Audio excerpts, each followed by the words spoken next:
Morning, नमस्ते, सत श्री अकाल, आदाब। कैसे हैं मेरी जान, मेरे जहान और मेरे ज़िंदगी के कुछ हिस्से? आप सब अच्छे होंगे। तो सलाम आदाब, कैसे हैं ये भी पूछ लिया, हो गया काम। पढ़ते हैं नाम अपना बढ़ाते हुए। मैं आप सबकी शालिमा और आप सुन रहे हैं मुकद्दर का सिकंदर। तो चलिए सुनाते हैं कि स्टोरी में हुआ क्या था। आपको स्टोरी तो याद ही होगी या प्रीवियस पार्ट देने की जरूरत है? अरे खैर छोड़ो, प्रीवियस पार्ट क्या ही सुन के कर लोगे। आगे बढ़ते हैं। प्रीवियस पार्ट सुनना हो तो पीछे जाके सुन लो, ठीक है। थोड़ा सा खुद को भी कसते लो। अब बताते हैं स्टोरी में हुआ क्या था। जैसे कि आप सबको पता है कि कंगना अपने घर जा चुकी है और सानिया वो उसको बिना कुछ बोले ही जाने दी होती है। अब सानिया की जो आँख का जो पट है जो खुल चुका होता है, मतलब पर्दा हट चुका होता है, इसमें गलती किसकी होती है, तकलीफ किसको पहुंची होती है, ये सब कुछ सबको समझ आ चुका होता है। जो सानिया होती है, अब जैस्मिन को उसके घर भेजाने के लिए सारा प्रोग्राम फिक्स कर चुकी होती है। डेविड आ चुका होता है और जैस्मिन को ले जाने के लिए जैस्मिन वो जाने के लिए तैयार नहीं होती, बट उसके पास कोई ऑप्शन नहीं होता है। वो जैस्मिन को भिजाने के लिए पूरा प्लान कर चुकी होती है। जब डेविड आया होता है तो वो कहता है कि मैम के मॉम भी काफ़ी तबीयत खराब है तो उनको घर पहुंचाना, और इधर से जैस्मिन कहती कि नहीं मेरी बात हुई थी, मम्मी ने तो कुछ बताया नहीं, ऐसा वैसा सब कुछ बोल रही होती है। अब वहाँ पे कोई सुनने वाला नहीं होता है और कोई रोकने वाला भी नहीं होता। अब सानिया हमारी सनी कहती है कि डेविड बड़े जिम्मेदारी के साथ और बड़े आराम के साथ इनको इनके घर तक पहुंचा के आना, और इधर रास्ते में बिल्कुल नहीं उतारना। समझ में आया ना? नहीं तो ये तुम्हारे लिए, समझ रहे हो ना? तो कहते कि जी मैम मैं समझ गया, मैं जाता हूँ। वो लेके उसको चला जाता है। जब वो लेके जाता है तो कहते कि वैसे मैम, तो कहते कि हाँ कुछ पेमेंट, तो कहते कि कर दिया है, तुम्हारे अकाउंट में पहुंच जाएगा। जब सारा मैटर वो समझ चुकी होती है, उसको पता चल चुका होता है कि जिंदगी में अब किसने कैसे घंटा बजाया होता है। अब उसको उस इंसान की तलाश होती है कि इसका साथ किसने दिया है। मनीषा ने सारा कांड रचा होता है कि ये पकड़ी जाए और ये चली जाए। मनीषा ने ये कर दिया होता, मगर मनीषा ये भूल चुकी होती है कि अगर इसका पर्दाफाश होगा तो साथ में कंगना भी वापस आएगी। अब कंगना कैसे घर वापस आएगी? कंगना को कौन लेने जाएगा? वो भी सालू जी के घर, जहाँ पे सालू जी ने अपने पति और बेटे को ऑलरेडी घर से गेट आउट बोल दिया होता है। अब गेट आउट बोलने के बाद उनकी जिंदगी में बस इतनी सी बात होती है कि कोई बात ही नहीं होती है। अब उसके घर पे सिर्फ उसकी माँ और कंगना दो लोग होते हैं। इधर सानिया के लिए दिक्कत बढ़ चुकी होती है। कविता उनको फोन करके थी, हेलो जीजू, मैंने पता लगाया था कि आंटी और कंगना ही घर पे हैं और कोई नहीं है। तो कहती है कि पक्का ना, श्योर हो? तो कहती है कि हाँ जीजू मैं श्योर हूँ। इधर सानिया अब तैयारी कर चुकी होती है कि वो जाएगी और कंगना को लेके आ जाएगी। अब वो कपड़े वपड़े पहनती है, मस्त टाई शाई लगाती है और सूट पहनती है। सूट पहनने के बाद फिर जूते भी डालती है, हाथ में वॉच लगाती है और पतले कांच की जो ग्लासेस वो लगाती है, बालों को पोनी करती है और अब तैयार हो चुकी होती है अपने जाने के लिए ससुराल। अब इसके घर में अब प्रॉब्लम ये होने वाली होती है कि सारे घर वाले तो इस पे ऐसे तलवार लटकाए होते कि अगर तुमने कंगना को नहीं लाया गला काट देंगे। इधर जैस्मिन का पत्ता साफ हो चुका होता है, मनीषा इधर टेंस हो चुकी होती हैं, ये सारे स्यापे हो चुके होते हैं।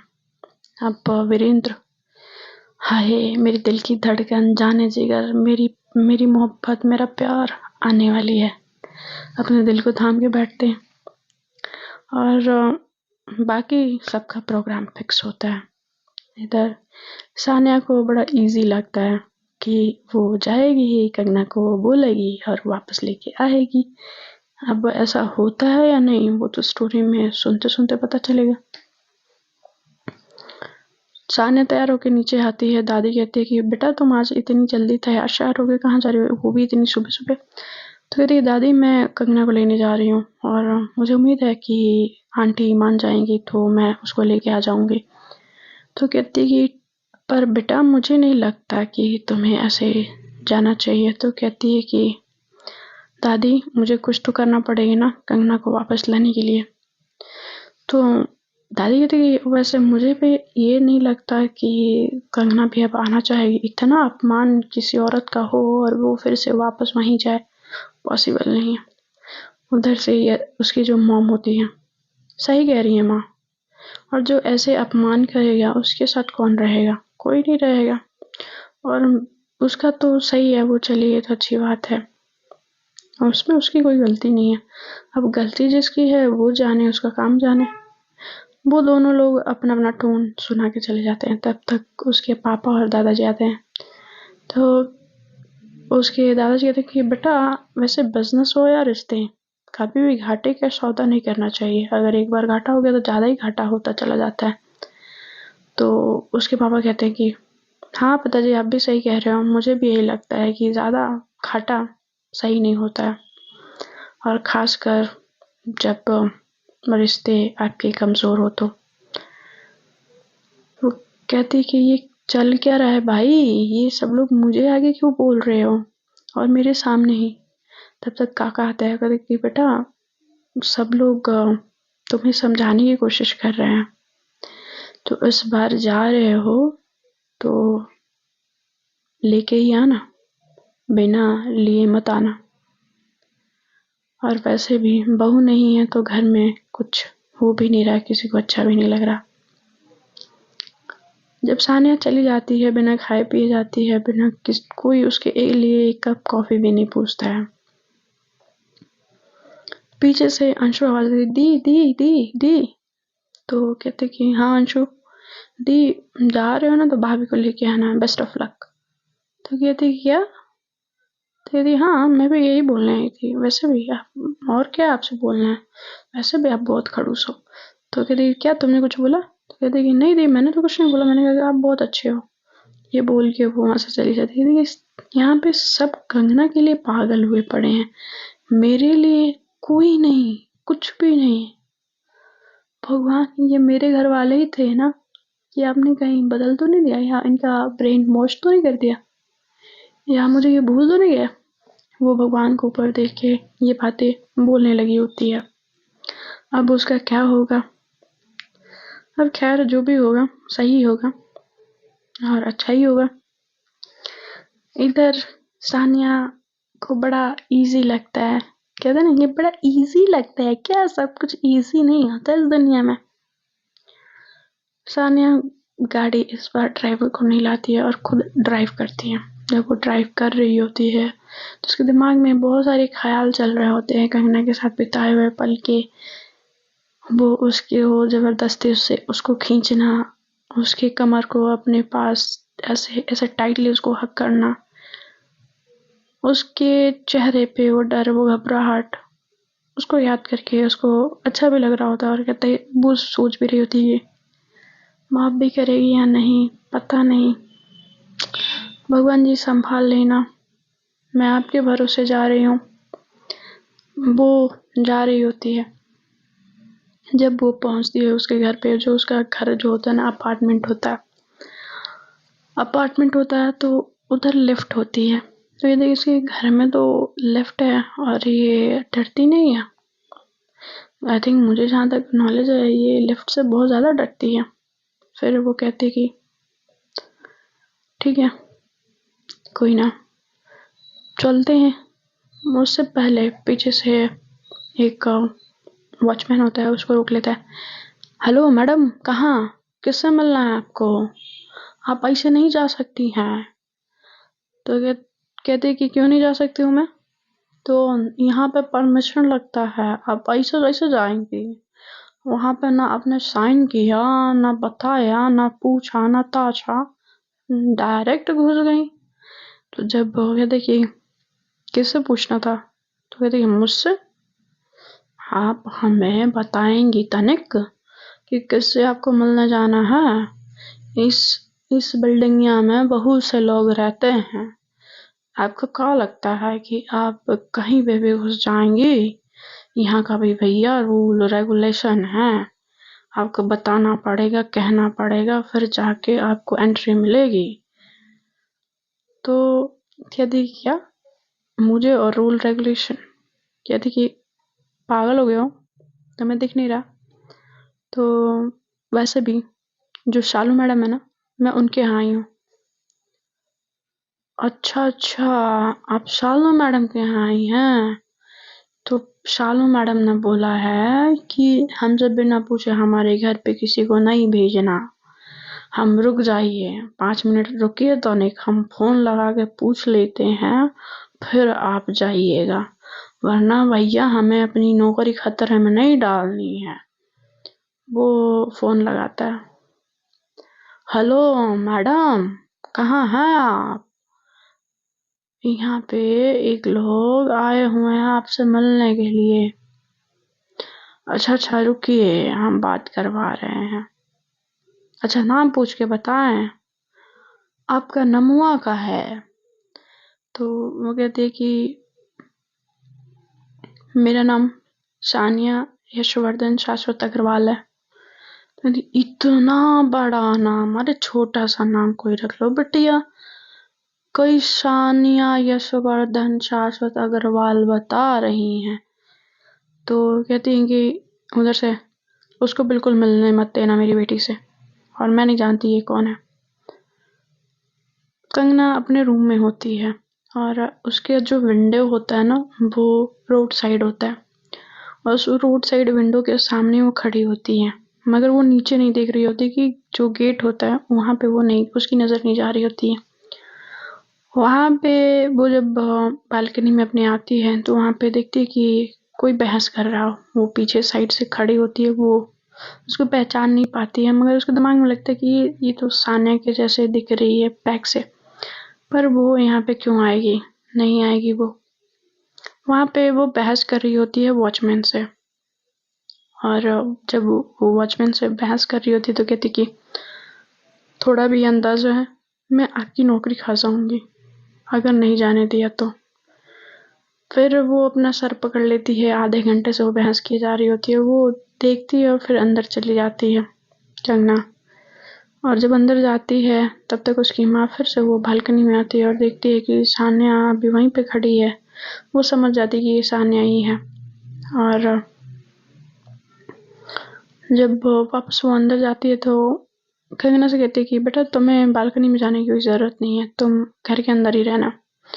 वो नीचे कहती कि मैं अभी नीचे से आती हूँ। वो नीचे जाती है ग्राउंड फ्लोर पे और जाके कहती कि यहाँ पे क्या तमाशा लगा के रखा है सानिया, मैंने बोला ना कि तुम मेरी बेटी से नहीं मिल सकती, जाओ यहाँ से।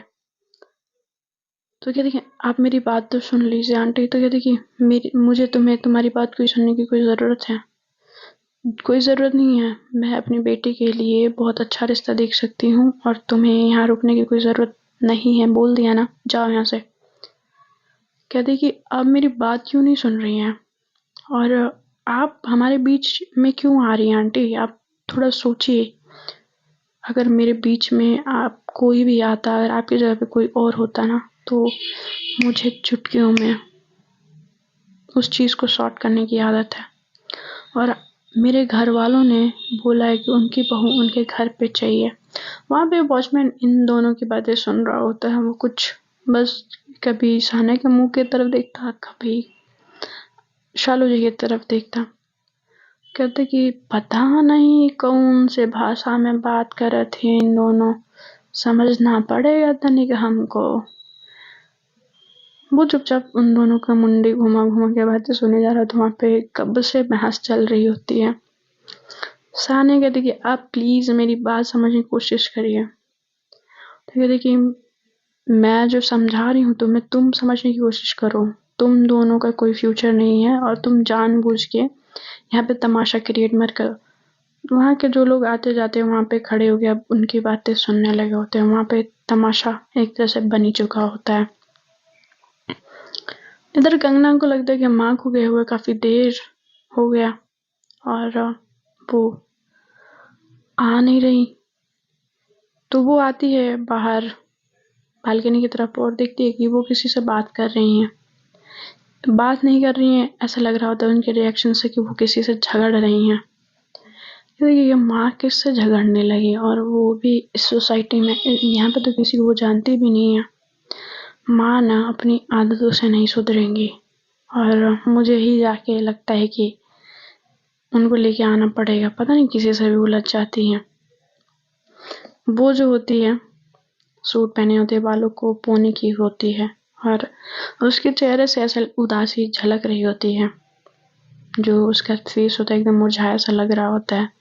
उसके चेहरे पे बिल्कुल खुशी नहीं होती है, उदास एकदम सैड सैड सी होती है। वो इतने दिनों के बाद वो अपने घर से बाहर निकली होती है। इतने वक्त, जब 1 महीने बीत चुके होते हैं, तब वो जाके बाहर निकली होती है। लिफ्ट में सोचती है कि वो जाए, पर उसको लिफ्ट से डर लगता है। वो कैसे जाए? तो सोचते है कि अब वो सीढ़ियों से जाए और अपनी माँ को वापस लेके आए। फिर कहती है कि यार क्या परेशानी है। अब कहती कि मैं जाऊं या नहीं, क्या करूँ क्या करूँ। तब तक लिफ्ट खुलती है, लिफ्ट से बाहर आती हैं शालू जी। कहती बेटा तुम बाहर क्या कर रही हो? कहती माँ आप नीचे किससे लड़ रही थी? तब तक उनको ये ख्याल सुन के ही कहती कि मैं कहीं नहीं, किसी से नहीं लड़ रही थी। नहीं, मैंने नीचे देखा तब किसी से लड़ाई कर रही थी, और आपकी बातों से, आपके रिएक्शन से ऐसा लग रहा था कि आप किसी से झगड़ रही हैं। तो कहती कि मैं किसी से झगड़ नहीं रही थी। अगर कोई मुझसे झगड़ने के लिए आ जाए तो मैं ये थोड़ी ना कहूँगी मैं नहीं झगड़ूंगी, मैं साधु संत हूँ। बिल्कुल नहीं, मैं जैसा को तैसा देने जानती हूँ, और तुमको भी ऐसे ही होना चाहिए। कहती कि हाँ हाँ ठीक है गदाधारी भीम, चलिए अब अंदर। वो दोनों अंदर चले जाते हैं रूम के। शालू जी को सुकून होता है कि अच्छा हुआ ये नीचे नहीं आई, वरना नहीं तो पोल खुल जाती। और उसको जब अंदर लेके जाती हैं तो कहती है बेटा अभी बाहर काम चलने वाला है, तो प्लीज तुम बालकनी तक नहीं जाना, धूल मिट्टी आएगी तो दिक्कत होगी ना, तुम इधर ही रहना। तो कहती ठीक है माँ। उसके बाद मान लेती है और वो अपने कमरे में चली जाती है।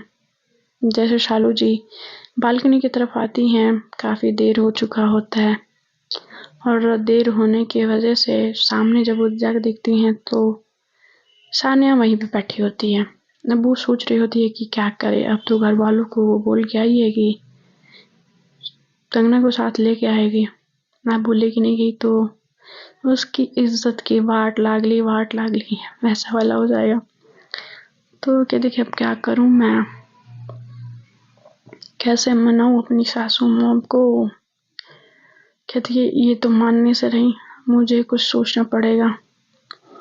फिर जब देखती है कि शालू जी उसकी तरफ देख रही हैं, इधर सानिया जो होती है बैठी होती है, तो अब वो अपना बैग उठाती है, गाड़ी में जाती है, गाड़ी स्टार्ट करती है और चली जाती है। कहती कि थैंक गॉड चली गई, पीछा छूटा पिंड अपना। पता नहीं कब समझेगी ये लड़की, इतनी देर से समझा रही थी, समझ तो आई इतनी सी बात। खैर छोड़ो। वो जाती है अपने ऑफिस जाती है, थोड़ा बहुत जो उसका काम होता है क्योंकि उसके मैनेजर ने उसको कॉल लगा दिया होता है, उसके कुछ साइन चाहिए होते हैं, और जो स्कैंडल हुआ होता है उसके कंपनी में, अब उसको भी सॉर्ट करना होता है। जो उसके और कंगना और सानिया की जो फोटोज होती हैं उसमें कंगना का फेस ब्लर कर दिया गया होता है, जिससे पूरा कंपनी, पूरे न्यूज़ में सानिया छाई होती हैं, उसको भी हटाना होता है। वो सारी चीज़ें मैनेजर को समझाती है और पैसे देके रातों रात वो सारी चीज़ें साफ करा देती है। जैसे जैसे वक्त धीरे धीरे बीत रहा होता है, उसके दिमाग में सानिया को ऐसे समझ आ रहा होता है कि अब क्या करे। शालू जी तो मिलने नहीं दे रही हैं, मतलब उसकी सासू मॉम तो मिलने नहीं दे रही हैं। अब मैं कैसे पटाऊं अपने सासू मॉम को, क्या करूं क्या। अब ऐसे चला तो मैं कभी कंगना से मिल ही नहीं पाऊंगी, क्या करूं। फिर कहती कविता को वो फोन लगा दिया। कहती कि हेलो कविता। तो कहती कि हाँ जीजू। तो कहती कि मुझे तुमसे एक हेल्प चाहिए। तो कहती हैं कि क्या हेल्प जीजू? तो तुम्हें जाके कंगना को वहां से लेके आना है नीचे तक। तो कहती कि ना बाबा मैं नहीं जा रही जीजू, उसकी मॉम जो है ना वो मुझे सूली पे लटका देंगी। तो कहती कि अच्छा ठीक है, तुम अगर तुम्हें डर लग रहा हो तो मैं कुछ और सोचती हूँ। तुम एक काम करो, तुम उसके घर पे जाना, किसी से कुछ मत कहना, कंगना का जो रूम है ना उसके तरफ वाली जो खिड़की है उसको बस खोल देना, ठीक है? बाकी सारी चीजें मैं देख लूंगी। तो कहती है कि पक्का? तो कहते कि हाँ पक्का। तो इधर कविता अपने घर से निकलती है, ऑटो पकड़ती है, और जब वो कंगना के घर के बिल्डिंग के पास पहुंचती है तो ऑटो से उतर के वो सोच रही होती है कि क्या करे। अब वहाँ वॉचमैन से पूछती है, वहाँ पे ये थी कि जो शालू आंटी हैं वो उनके घर जाना है, वहाँ पे साइन बनाती है और वो चली जाती है। तो कहते कि आज तो मजा ही आ गया था, आज गजब का सीन देखा मैंने जब वॉचमैन ऐसा। तो वो कविता तब तक 4 कदम बड़ी होती है, फिर भी चाहती, कहते कि क्या हुआ था काका यहाँ पे? तो कहते आज सुबह सुबह एक लड़की आई थी बेटा, समझ लो कि हम ऐसे उसको मना किए कि माने ही नहीं। तब आई शालू मैडम, उनको समझाई, तब जाके गई हैं, तब समझ जाती कि माजरा क्या है। अब वो जाती है और कहती है कि आंटी को क्या बोलना है। तो फिर जब आंटी के जाके डोरबेल बजाती है, दरवाज़ा खुलता है।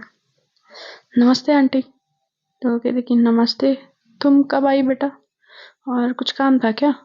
वो दरवाज़ा से हटती नहीं है। कहती कि हाँ काम था ना आंटी, वो कुछ लॉज के काम से मैं आई थी। कंगना भी कॉलेज में है ना, तो उसका भी कुछ काम पेंडिंग है, तो मैं वही उससे लेने आई थी।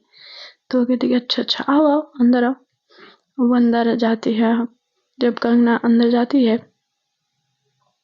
कंगना के रूम में, मतलब कंगना अपने रूम में होती है, तो जैसे ही हॉल में पहुंचती है तो कहती कि रुक जाओ, मैं यहीं पे कंगना को बुला देती हूँ। तो कहती कि नहीं आंटी, मैं उसके कमरे में ही जाकर उसको मिल लेती हूँ ना, क्या दिक्कत है? तो कहती ठीक है, मैं तुम दोनों के लिए चाय बना के लेके आती हूँ। तो कहती कि हाँ हाँ ठीक है आंटी, आप बनाइए ना। कविता उसके रूम के अंदर जाती है और नॉक करके उसके दरवाजे पे, कहती कि खुला है। अंदर जाते थे, कहती कि वैसे इस तरह से चेहरा लटका के क्यों बैठी हुई है तू? तो कहती कि मेरा और चेहरा लटका हुआ है, तेरा दिमाग खराब हो गया है कविता, और तू यहाँ पे क्या कर रही है? तो कहती कि वो मैं तुझसे मिलने आई थी, काफ़ी वक्त हो गया था ना तुझसे मिले हुए। तो कहती कि अच्छा, सच सच बता क्या करने आई थी? तो कहती उप्स, वो जानबूझ के अपने पैर को टेढ़ा कर देती, कहती आउच, मेरे पैर में बहुत ज़्यादा दर्द हो रहा है करना, बहुत ज़्यादा, प्लीज़ कुछ कर यार, पता नहीं क्या हो गया मेरे को। कहती अच्छा रुक रुक रुक, मैं मूव लेके आती हूँ। तब तक ये जल्दी से जाती है, जो विंडो साइड का दरवाज़ा होता है वो खोल देती है, खोल के कर्टन लगा देती है, फिर आके वहीं पे खड़ी हो जाती है और वो अपने पैर को पकड़ लेती है। वैसे ही नाटक चल रहा होता है। वो उसके पैर में मुंह लगाती है, तो कहती है रहने दे रहने दे, अभी आराम है, ठीक है। उसकी मॉम जो होती है ना, शालू जी, वो कॉफ़ी लेके तब तक चाय बना के लेके आ जाती है, और कहती है लो तुम दोनों बातें शातें करो, मैं तुम दोनों के लिए कुछ बना के लेके आती हूँ। तो कहती नहीं नहीं आंटी, हो गया मेरा काम, मैं अब चलती हूँ। और कहती है आंटी, कुछ हुआ था क्या आज? तो जैसे पूछती है तो कहती है कि नहीं, कुछ नहीं हुआ था बेटा, आज क्या होगा, पता ही है मैं लोगों को मौका ही नहीं देती कुछ बोलने का। तो कहती है अच्छा ठीक है, मैं तब जाती हूँ, और आप सब अपना ध्यान रखिएगा। तो कहती कि ठीक है बेटा, तुम भी अपना ध्यान रखना। और कहती कि चलो, चाय पी लेती है और वहाँ नमस्ते, और कविता ऐसे आती है और चली जाती है। कंगना को समझ नहीं आता, फिर कहती कि इसका तो पता ही है कि मुझे कि इसका कुछ समझ नहीं आता, तो क्या ही सोचना, कुछ ना, छोड़ो जान दो। अब वो अपनी सोच में फिर से वो जो गहरी सोच होती है जो सानिया के साथ उसके वक्त बार बार उसकी आंखों के सामने आ रहे होते हैं, और वो यही सोच रहे होते कि क्या सानिया को वो मैसेज करे, कॉल करे, फिर वो अपने फ़ोन को रख देती है। वो इस तरह से खो चुकी होती है ना, अब उसके दिल की आवाज़, अब उसके दिल को बड़े अच्छे से समझ आ रही होती है, उसकी दिल की आवाज़ उसके दिमाग तक पहुंच रही होती है, और उसको तब अब महसूस हो रहा होता है कि अपनी ज़िंदगी में उसने क्या खोया है। 1 महीने बीत चुके होते हैं एक दूसरे के बिना, कैसे वो दोनों रह रहे होते हैं, उनका दर्द, उनकी तड़प उनको अब कंगना को महसूस हो रही होती है। मगर इन दिनों के बीच में कंगना ने तो उसको याद किया है, मगर कंगना ये सोचती है कि क्या सानिया ने भी उसको इस तरह से याद किया होगा, क्या इस तरह से उसका दिल भी तड़प रहा होगा। अगर ऐसा होता तो वो मुझे एक बार ज़रूर कॉल करती, मेरे से एक बार ज़रूर बात करती, एक बार वो मेरी बात तो सुन लेती कि मैंने ऐसा कुछ नहीं किया है। माना कि बीती हुई ज़िंदगी में मैंने कुछ गलतियाँ की थी, मगर सानिया मैंने अब कोई गलती नहीं की है। ये बात कब समझोगी तुम?